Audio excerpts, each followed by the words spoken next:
What are you doing? You just really look like you could use a hug. Wait a minute! The world with open arms, greet the world with open arms. Oh shit, here we go again. Hello everyone, I'm coming in live. I don't know how I'm supposed to start this. Welcome to Fireside Yaps. I wanted to try this thing out where I kinda just yap and hyperfixate on things I like without having to script a whole video about it. So that's what this is. If you're new to the channel, which you probably are, you've seen either one of my videos or one of my shorts, welcome, hello. This is not what normal stuff is like. This is new, but I'll get to that near the end of the video, talk about what I want to do with this channel. Here we're talking about something else, other YouTuber stuff, you know, made by better people, not by me, who's still starting out. I wanted to talk about Toon Turf. I don't know if you heard of it. Maybe you have, maybe you haven't. Maybe you're on my side of YouTube, maybe you're not.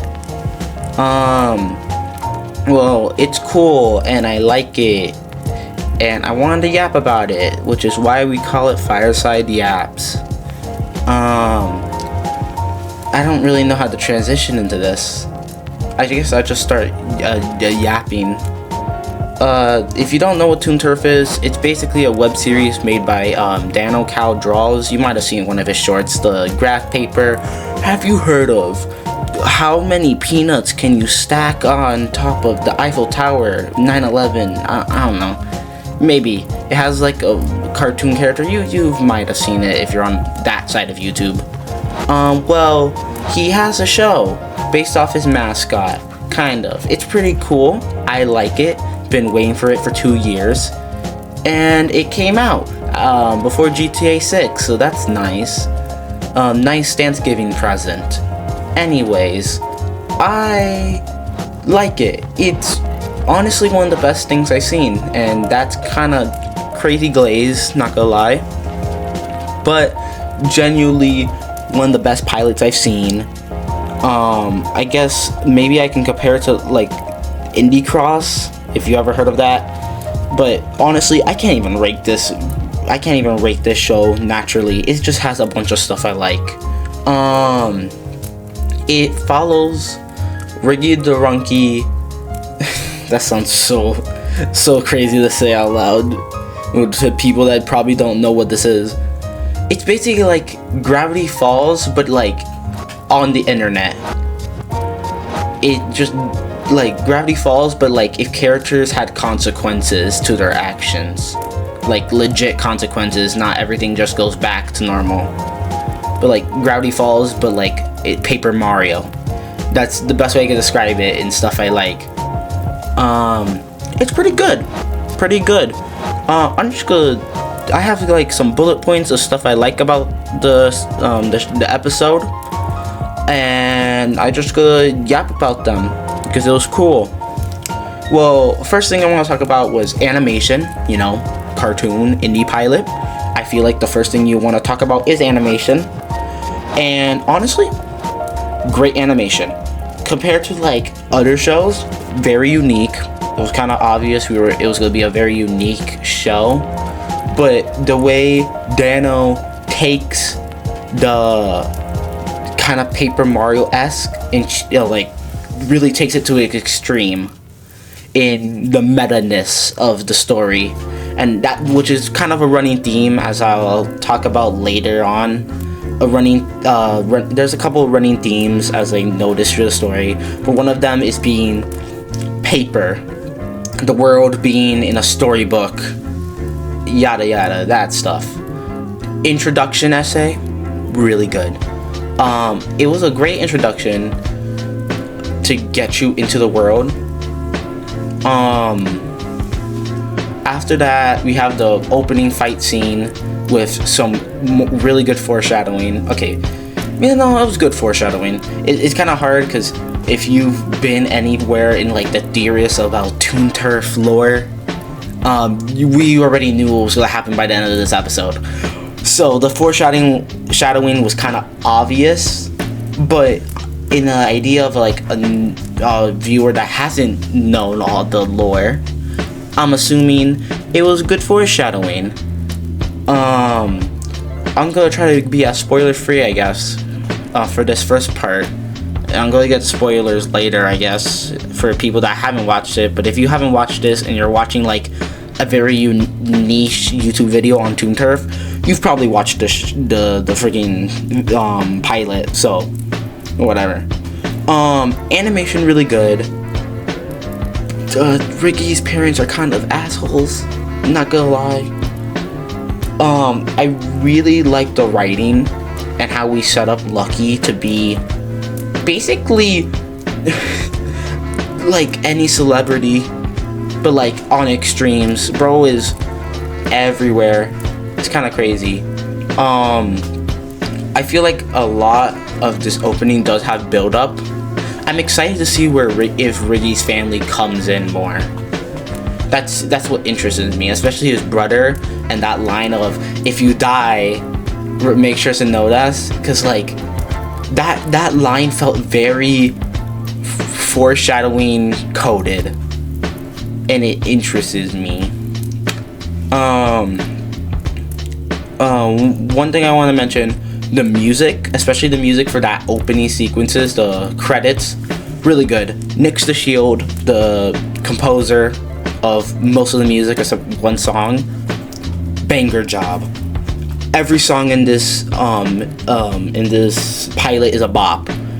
A personal favorite is Troublemaker. Really love that one. Or Intermission, which funny enough doesn't even happen in the show. It's the intermission segment that I think is based off Lion King and a half, but we'll get into that later. I really like the music here. That intro segment, great credit sequence, honestly. The episode 1, the first one, for the title basically, because there wasn't a title on the YouTube page. It's just called Toon Turf Pilot.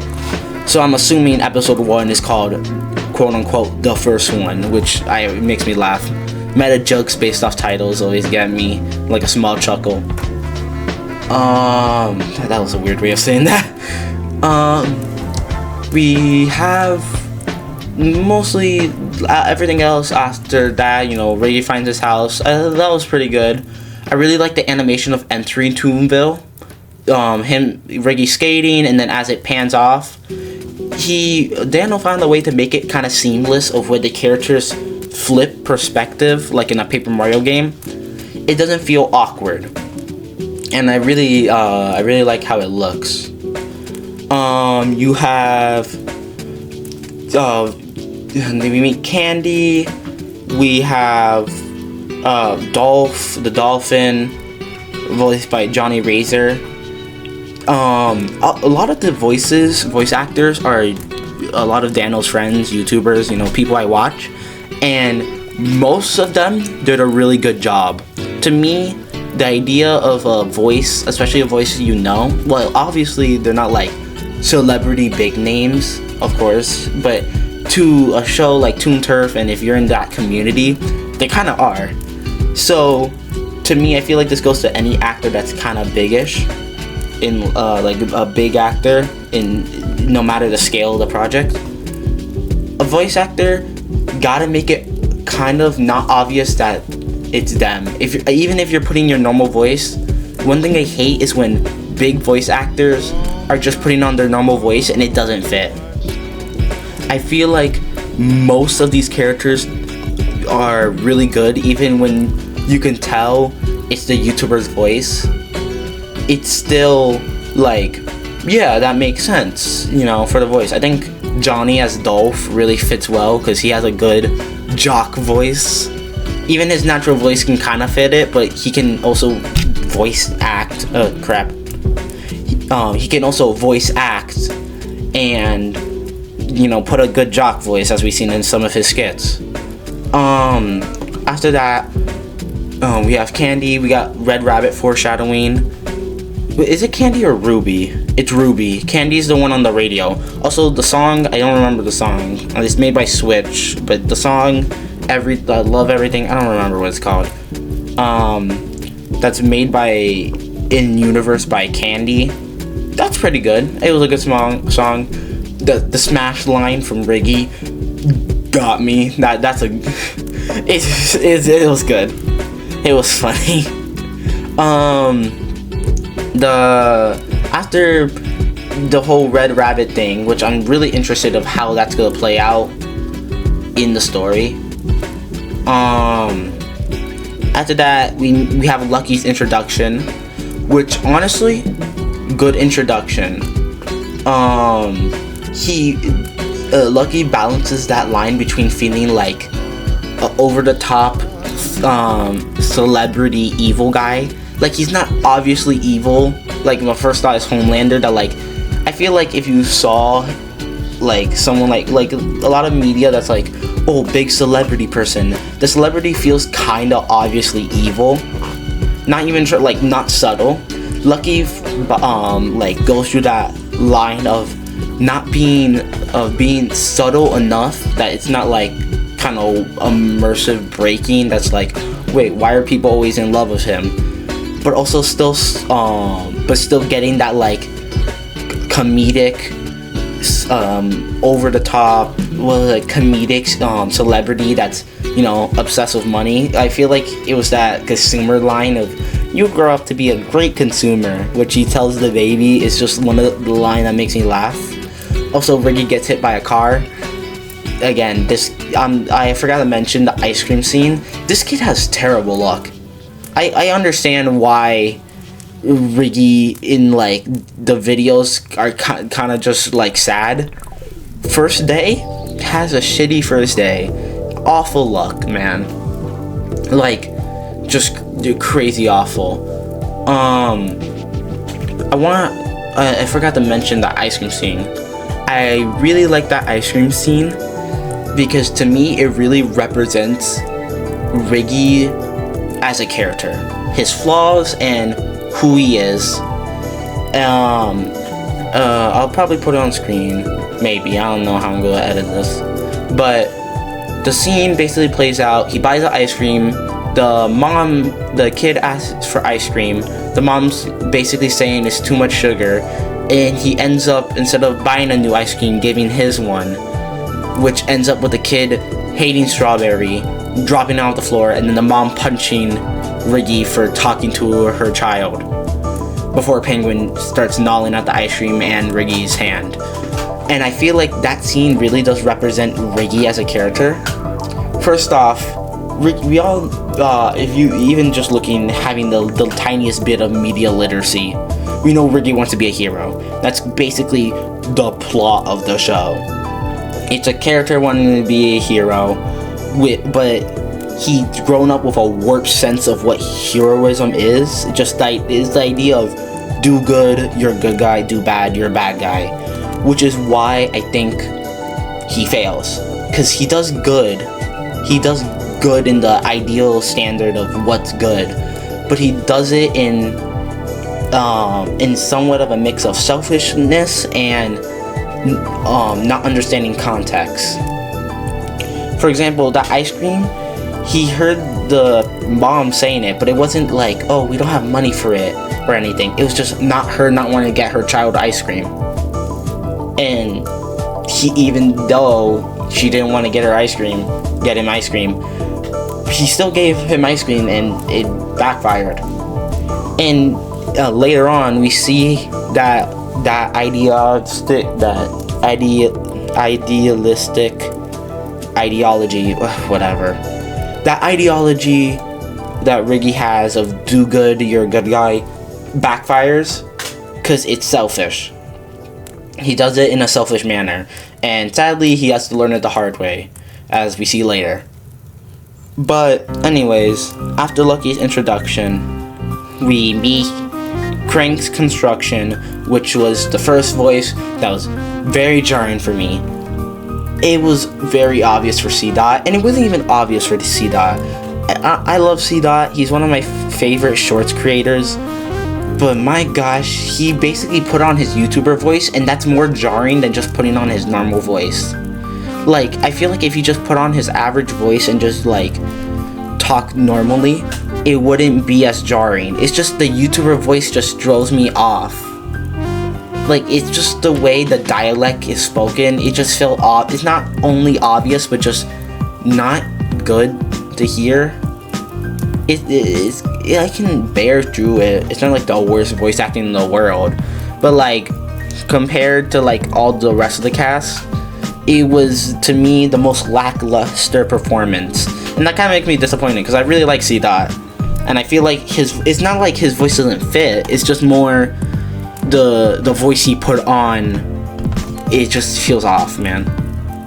But we have a scene that I really like where we meet Frederick, and Cryospace is Frederick. I think it's Frederick, right? Yeah, that's the name.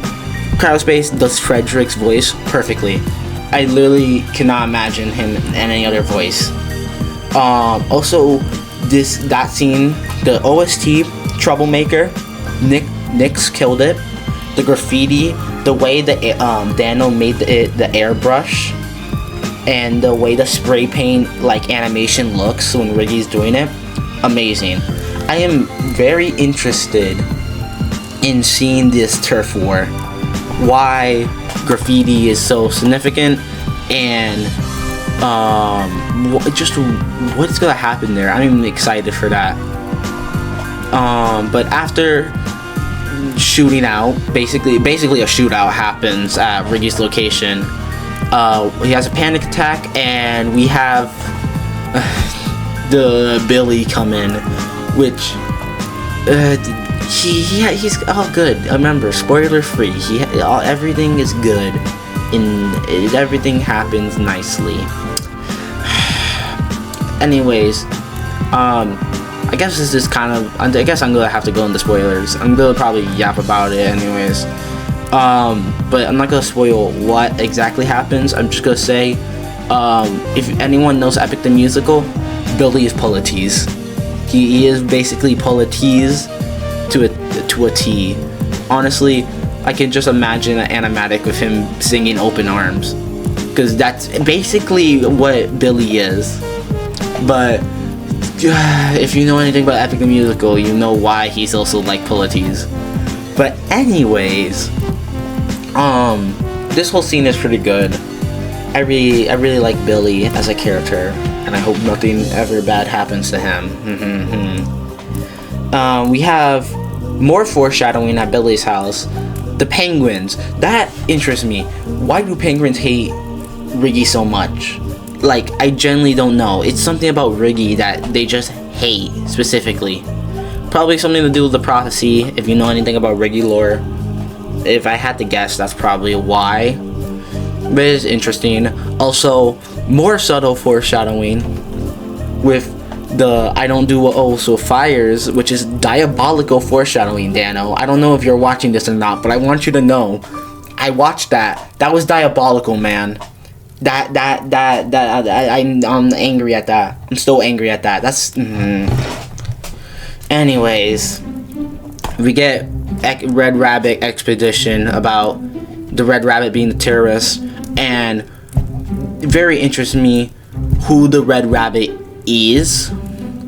Right now, I have a crazy ass theory about this. I don't know if it's gonna happen. What if I know this is gonna sound like, oh wow great. What if the Red Rabbit's Riggy? Which sounds dumb, but I can see Dano introducing time travel. He loves Back to the Future, we know this. And he likes more sci-fi stuff. He like Back to the Future, Portal, which isn't time travel, but it can land under that. And we know Riggy has a science friend, so I could see him going back in time somehow, or at least figuring a way to like try to undo it, which ends up freaking stuff more, and he ends up becoming the Red Rabbit. Maybe this very is crackpot, and even if it does happen, I'm not 100% happy with this outcome, but this was the outcome that I thought of initially, mostly because of the jacket, his sweater. And it makes sense because he later on goes into red shorts, which maybe is because he was referred to as a red rabbit. I don't know. I'm honestly just speculating right now. Anyways, we get back to Ricky's house, and we get honestly one of my personal favorite, not personal favorite. I don't know if everyone can agree with this. What's the character's name? It's freaking Darius Daggers. That's a mouthful. Darius, the fox guy that's on crack. He is one of the best performances. Bundun does one of the best performances ever, which is still the craziest thing to hear. I did not think Bundun, of all people, would be the best voice, my personal favorite voice actor. Honestly, I'm gonna say best voice actor, right next to, well, what's her name? Nancy Marsico. I don't know if I'm saying that right. I'm pretty sure she does Billy. I'm pretty sure. I don't know though. She might do Billy. I don't know because they don't say Billy in the credits. I do not know who voices Billy. I'm still trying to figure that out. I don't know if that's Billy's mom. I think it might be Billy's mom. I don't know. But other than Billy's voice actor in the ending, if you know, you know, which I'm probably gonna get to. I don't know why I said if you know, you know. But yeah, Bundun does great. Turns out the Australian can do a really good crackhead impression. But yeah, no. Darius, honestly, personal favorite character design, personal favorite looking character. I love his personality. And it is great. I love the substitute for cocaine being sugarcane, and I do not know what the puffy cloud is. I'm expecting the puffy cloud to be like heroin. I don't know what the puffy cloud is supposed to be, or cotton candy. But yeah, sugarcane is this version's of world of crack, or maybe cigarettes. I don't know. I'm assuming it's crack because he's calling it the cane. But it might also just be like, well, no, because it's not going to be cigarettes. If it was cigarettes, it would be more obvious. I'll expect like lollipops to be cigarettes. But anyways, Bundun does really good. Honestly, I didn't even know it was Bundun until like there's only a few lines where you can kind of hear his natural voice come in. And it was really good. But also in this scene, you also get more of that meta layer in the story with the shadow, like meta jokes, or like how character shadows don't line up well, or how you can see the Q pixels of the art if you line up the angle correctly. Like that's good. That's some just good like meta narrative. And I'm pretty sure the story is gonna use that to extreme. If you know anything about the lore, you know meta idea of the characters being in paper and being out of paper, it just makes sense for the story. So this is definitely gonna be explored later. Also the idea of just like, okay, Toon Turf, another theme of Toon Turf I've seen is it's supposed to feel like episodic kids show. That's just the main idea. And like I stated before, it's like a kid show like Gravity Falls, but there are consequences to actions. Right? Basically not everything just resets the status quo in the end. And I feel like that's another meta part of the story that I just really like. Anyways, we learn about the factory that's distributing the cotton candy, and we have Riggy recruiting Billy for I don't know why, other than I guess just wanting to go on an adventure again. Really trying to go into that like Adventure Time, Gravity Falls, like let's go on an adventure. I really like that. That's like just stories I like. And I really like how Daniel took that formula and then flipped it on its head in episode 1. And speaking of that moment of flipping, let's talk about the factory. Most of the factory scene, like the setting, great. The foreshadowing, not great. Well, like, no, it was great, but it was like I didn't like it in the sense of like, okay, no, it wasn't that it was bad. It's just like it made me sad. The gasoline, Billy gets gasoline on him, and at that moment I was like, ah, man, because the moment we heard dynamite and gasoline on Billy, we're like, ah, man, we know how this is gonna go. But on a funnier note, a more lighthearted, Johnny has Dolph and Dolphin. That's a mouthful, man. Johnny is I already talked about it before, but the flippers joke was honestly funny. Also, this goes back to representing Riggy's flaw as a character by the reason why they got caught was just Riggy got upset while waiting, which honestly fits. Honestly, it really does fit. But yeah, we have the action scene, which was really good. Had a domino effect on par with Home Alone's opening. Man, like, just so much happened. Riggy caused a conveyor belt, which caused the fire extinguisher to go flying, which caused the fire because it hit the light, which burned stuff. Like, the domino effect was crazy. But I really do like the contrast in that, and I also like Billy to Riggy, and I like the music. The music was good for this moment, but like I really like the duality of Billy, like seeing this in real life, and Riggy trying to do this as an adventure. Like, he even gets the one-liner in, and then everything kind of goes to shits the moment he threw the plush at the fire, which was the dumbest thing ever. And then just everything goes to shits the moment the fire starts, and then he trips and the dynamite lit and everything's about to blow up, and everyone just tries to book it out of there. Actually, no. Well, no, yeah, everyone tries to book it out of there. And this was the scene that, honestly, so the scene was pretty good. Everything stopping as we hear the dynamite go down.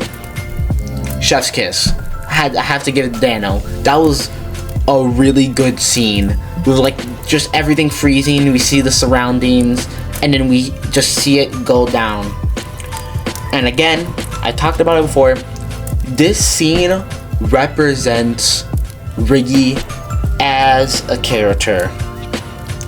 It's especially my favorite part that kind of symbolizes what Riggy's flaw is Billy's having struggling getting up. He grabs Billy, jumps, let goes of Billy. Billy falls, and you can see Riggy's out of everyone in the room, Riggy's the first one to leave. And I really love that representation, because Billy's right behind him. Riggy jumps out the window and is always the first one to leap in and out. And I really, really like that, because it shows his problem. He gets in, tries to do good, causes more of a mess because he's thinking selfishly, and ends up running out there, leaving everyone else to deal with his consequences. And what big consequences were there? As the scene was really good.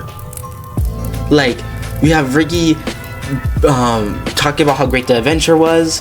We hear the fire, and then he turns around, and just the moment we hear Billy's voice and Riggy pupils just disappear, it just, like, the feeling, just like that sinking feeling in my heart just began. Like, man, that was a good scene. I don't even know what else to say about it. That scene was just Billy's scream. Honestly, it gave me very big of Michael, don't leave me here, Michael. And I know that it's kind of funny to say that, but honestly, it's chilling. Like if I've rewatched enough that like a bit of that chilling, like sinking feeling has disappeared. But even on rewatch, I still get a small bit of that feeling in me. It's just like the burning, especially the lighting with the fire, and Riggy's eye, like the eyes, and just the art and animation was really good. Like when Riggy says he's going to the lake, and then Billy screams, "Don't leave me here, Michael!" The way Riggy bounces back from Billy screaming at him, it gets me. And then we just have Riggy running off to try to get water, which again goes back to his selfish nature of him not wanting to carry Billy burning, because he would get caught if he carried Billy and drew him in the lake. Riggy would get caught for that. That's probably at least what I reasoned and got from the scene of why he didn't carry Billy to the lake. It was less because he couldn't, and it was more because he knew he would get caught if he did that. So instead of doing that, he went in to wet his sweater, which I still don't know what that would have done. And Billy died. He died. I guess spoiler. Man, I kinda need to put spoilers. I'll probably put it on text. Billy's dead. He died. R.I.P. Billy the Beaver. RIP. Press F in the chat, fam. I don't know what I'm talking about. Man. Very specific opinion. Riggy with the green shirt. Looks really good. I don't know why, but the green shirt just pops out more, especially for this scene. And then we get Deadpool and Darius in the bush as Riggy swims away from the coppers. Also, the cop's voiced by Bam. That's like probably the second most obvious voice acting in my opinion. But yeah. We get Deadpool and Mr. Cocaine here. Not Joe Kane. Joe Kane was earlier. I forgot to mention him. He did pretty good. Anyways, we get a new scene where Lucky's spouting bullshit and Riggy's crying in his house. Which, yeah, that scene was sad, depressing. Dramatic. Frick you, Dano, for saying it wasn't dramatic. And then we get one of the funniest moments where we get the "to be continued" paused by Dano and Riggy doing the fourth wall break, which I've been told is like a Lion King 1.5 reference. Never seen it, but honestly, great scene of just going from depressing Riggy crying from his origins to Riggy and Dano bantering of how that was depressing. And it was funny. And then before Riggy proceeded to plug a shop, bro, what you got plushes by a murder or dead guy. You want to buy a dead guy? I'm just saying, people buy FNAF plushes. Those are dead kids. I'm saying, if you don't want to buy a dead kid, then you're a hypocrite. If you already have a FNAF plush, that they have a dead kid and murderers. So like, I'm just saying, Billy as a plush isn't even the worst thing out there.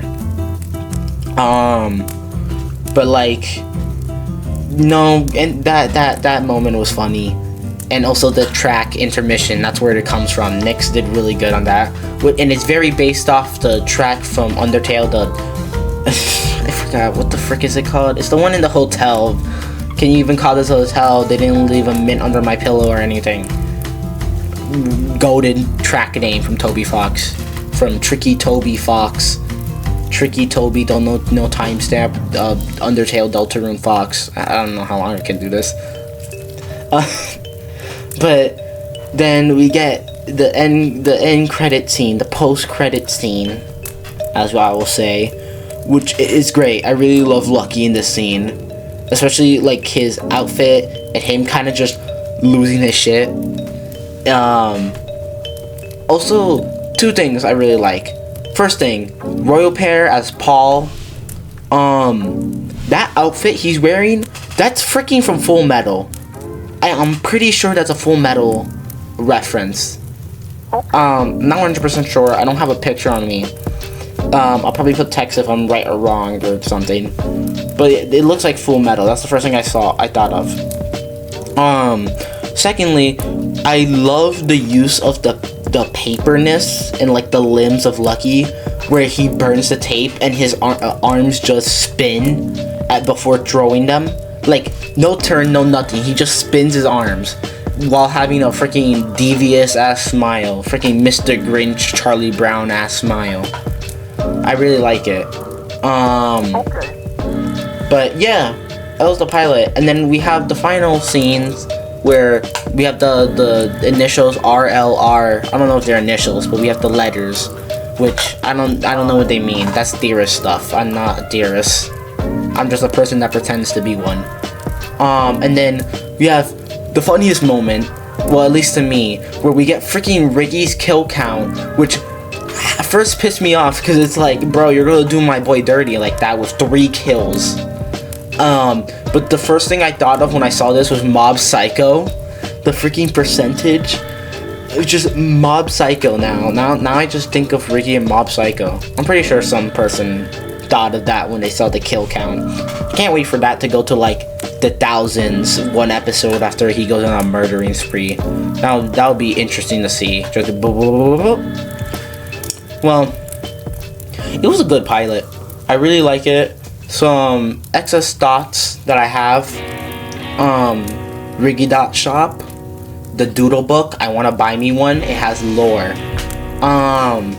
To talk about lore stuff, because I watch a bunch of older lore videos from Dacia.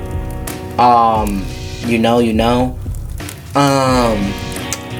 A lot of foreshadowing here I have. I'm interested in seeing how if Dacia was correct about the cotton candy being affiliated to the mafia. And there's a lot of stuff in the timeline that I'm interested to see. First thing is, how is Ruby and Riggy gonna become in a relationship? Because we know they're exes, which I'm assuming they're exes, and then Riggy dates Rosie afterwards. Because with how loyal Riggy is to Rosie, I doubt he dated her or met her, that he dated Rosie, broke up with Rosie, or like cheated on Rosie, then dated her again. Like, that doesn't make sense. But I'm excited. I'm intrigued at how Ruby and Ricky are gonna meet, and I'm pretty sure they're gonna break up either after she realizes Ricky murdered her previous boyfriend in Dolph, or after Ricky does something stupid. That's my bet. Secondly, Ricky's definitely going to prison this season. Yeah, we already know that he goes to the real world in like season 2. So a lot of the Toontown stuff is gonna be season 1, and we know he's gonna be affiliated with the Fox gang. He's gonna go to jail, which my bet the season finale of season 1 is either gonna be a jailbreak, Lucky Land, because if you look at the doodle book on Ricky.shop, it says Lucky Land is scheduled for 2020, which means I feel like Lucky Land could be a big season finale before some shit happens and he gets and runs away to the real world. I could see that. He ends up destroying an amusement park, which caused him be basically on the block by everyone. Then he books it to the real world. Also, I think Ricky's gonna die. Either this season. Okay, there's like many ideas of what the finale could be.